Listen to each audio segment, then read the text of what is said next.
আল্লাহ কেন আমাদের থেকে আমাদের প্রিয় জিনিসগুলো কেড়ে নেন? কেন আমাদের জীবন থেকে আমাদের প্রিয় জিনিসগুলো হারিয়ে যায়? আমি উত্তর চাই, কারণ আমার মনটা অনেক বেশি খারাপ হয়ে গেছে। আমার জীবন থেকে অনেক প্রিয় জিনিস আমি হারিয়ে ফেলেছি। It's a very important question যে আল্লাহ কেন আমাদের জীবন থেকে আমাদের প্রিয় জিনিসগুলো কেড়ে নেয়। প্রথমত একটা ছোট্ট জিনিসকে ব্যাখ্যা করতে চাই। আল্লাহ রাব্বুল ইজ্জত ওয়াল জালাল যখন আপনার জীবন থেকে কখনো কোনো প্রিয় জিনিস কিংবা প্রিয় মানুষকে কেড়ে নেবে বা হারিয়ে যাবে আপনার জীবন থেকে, আপনি এটা বুঝে নেবেন আপনার চয়েসটা বেস্ট নয়, বরং আল্লাহর চয়েসটাই হচ্ছে সেরা চয়েস। মানুষ কখনো কখনো কোনো এমন জিনিসকে সবচেয়ে বেশি প্রিয় মনে করে যা তার জন্য ভবিষ্যতে ক্ষতিকর হতে পারে, এবং মানুষ কখনো কখনো এমন জিনিসকে ইগনোর করতে পারে যা তার জন্য ভবিষ্যতে কল্যাণ হতে পারে। আশা করছি পয়েন্টটা ক্লিয়ার হয়েছে। আর একটু ব্যাখ্যা করছি। আল্লাহ তাআলা বলেছেন, ওয়াসা আন তাকরাহু শাইআ ওয়া হুয়া খায়রুল লাকুম ওয়াসা আন তুহিব্বু শাইআ ওয়া হুয়া শাররুল লাকুম। এই একটা আয়াতে আপনার সমস্ত প্রশ্নের উত্তর আপনি পেয়ে যাবেন। আল্লাহ তাআলা বলছেন, কখনো কখনো তোমার জীবনে এমন হয় যে তুমি তোমার মন থেকে তুমি ভাবো যে এটার চাইতে আর বেস্ট হতেই পারে না, এটাই আমার জন্য সেরা, এটাই আমার জন্য কল্যাণ, এটাই আমার জন্য বেস্ট, এটাই আমার জন্য পারফেক্ট, এবং তুমি ভাবো যে এটা ছাড়া অন্য কোনো কিছু বেস্ট হতে পারে না। এবং মাঝে মাঝে এমন মনে হয় যে এটা আমার জন্য সেরা নয়, এটা আমি চাই না, এটা আমার জন্য পারফেক্ট নয়।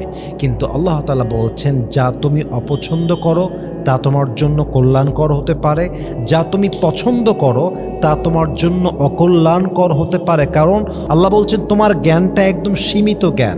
তুমি আজকে দেখতে পাচ্ছ, কালকের খবর তোমার জানা নাই।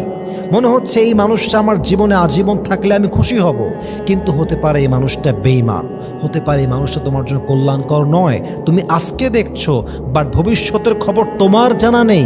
ভবিষ্যতের খবর জানে একজন, বলেন সবাই, তিনি কে? এজন্য অলওয়েজ মাথায় রাখবেন যে আপনি হারিয়ে ফেলেছেন, যা আল্লাহ আপনার থেকে কেড়ে নিয়েছে। আপনি ভাবছেন এটা বেস্ট, কিন্তু আপনি যদি ভাবতে পারেন আল্লাহ যা রাখবে সেটাই বেস্ট, আল্লাহ যা নিয়ে যাবে এটা আমার জন্য কল্যাণকর নয়, এই একটা ছোট্ট ইমানের পয়েন্ট আপনার কষ্টকে 100-তে 100 ভাগ কমায় দেবে। ঠিক কিনা বলো সবাই আপনারা? 2 নম্বর পয়েন্ট মাথায় রাখবেন, আল্লাহ কখনো আপনার জীবন থেকে প্রিয় মানুষ কিংবা প্রিয় জিনিসকে কেড়ে নেয় কিংবা আপনার জীবন থেকে এটা হারিয়ে যায় কারণ আল্লাহ আপনার অন্তরকে পরিশুদ্ধ করতে চায়।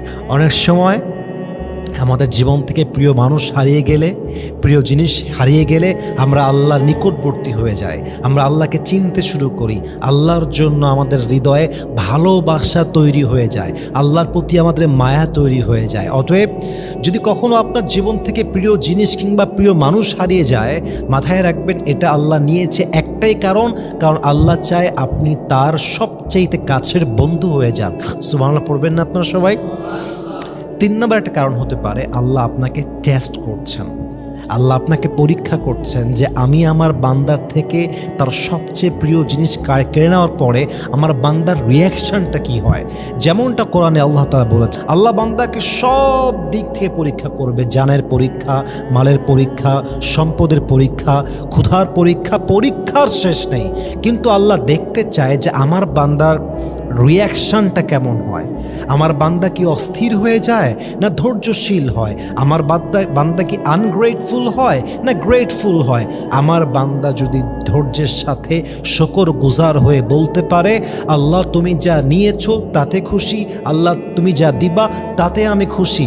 আল্লাহ বলছে, অবশ্যির সাবিরিন, আমার সেই বান্দাকে তোমরা জান্নাতের সুসংবাদ শুনিয়ে দাও। সুবহানাল্লাহ পড়বেন না আপনারা সবাই?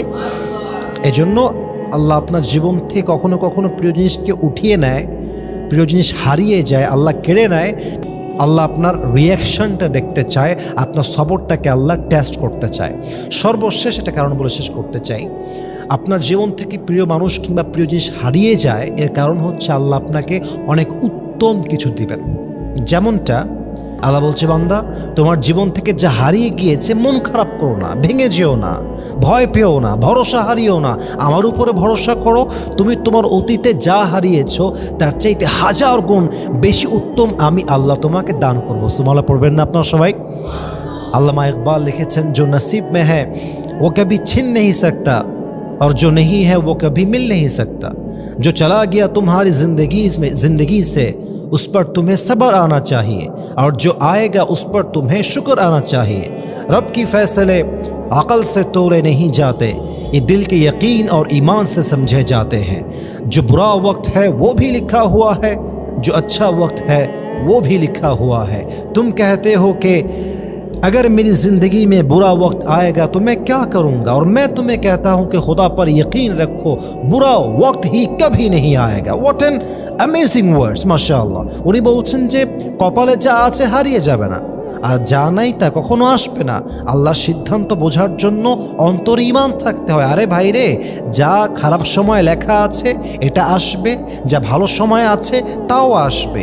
বরং তুমি মাথায় রাখবা, খারাপ সময়ে ভয় পেও না, নিরাশ হয়ে যেও না, ভরসা হারিও না, বরং ভরসা আল্লাহর উপরে রাখবা। আল্লাহ তোমাকে সমস্ত কষ্ট সহ্য করবার ক্ষমতা নিজের কুদরতি হাতে দান করবে। সুবহানাল্লাহ পড়বেন না আপনার সবাই?